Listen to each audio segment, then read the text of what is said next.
François Pelland, the senior producer of Assassin's Creed 3. I have to say that we wanted to improve on a lot of things. And when you think of the pillars of Assassin's Creed, it starts with the fight, it starts with the social stealth, and the free running, I should say. So all of those been improved. But as well, we wanted to have a new character, a new setting with the American Revolution or the period, and as well, like when you think of the forest, the hunting, and the animals and all, it's really almost a new IP inside a big franchise. I have to say that there's a lot more the RPG aspect into Assassin's Creed when you think of the homestead and the trading system as well that you have in there, the way that you can build and upgrade your homestead. So all of that, this is something that we improved a lot. The feeling, obviously, of the open world, like even bigger into an environment where it's a lot more organic than it was. When you're thinking of the Ezio, it was all squared up, perfectly, like the buildings. Perfectly square. Now it's all organic in navigation and tree navigation with the snow as well. So I don't know. I cannot say specifically one game that we attacked, but obviously there's been influence for a lot of places. Yeah, one thing that we wanted to push, the boat navigation or the boat navigation, but that was something 2 years or 3 years ago when we're talking about having a boat, being on a boat and having Connor to control the boat and controlling the crew.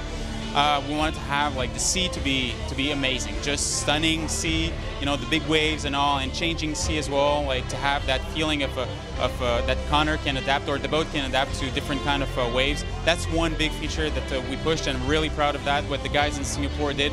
But as well as the snow, the snow, having an open world where the snow does matter to a gameplay point of view, does matter to player feeling and being stuck or being slowed down in the snow. That's a big deal. So the guys have been working on that literally for 3 years. The greatest challenge making Assassin's Creed, I have to say that when you have a team, most of them did AC1, did AC2, did ACB. And then wanted to have something where it's it was a challenging new environment for them. I'm thinking of the navigation, for example. We have one of the engineers that developed that whole climbing system from the ground up.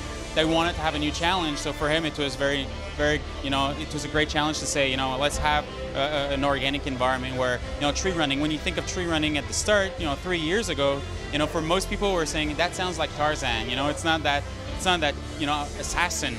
So that was a big challenge to shift that mentality of the European setting, the type of character that Ezio was, to this new character of Connor. It's a new character that you get to experience when he's very young, and to something that ends as well. So it's an epic and long story. Yeah, it's.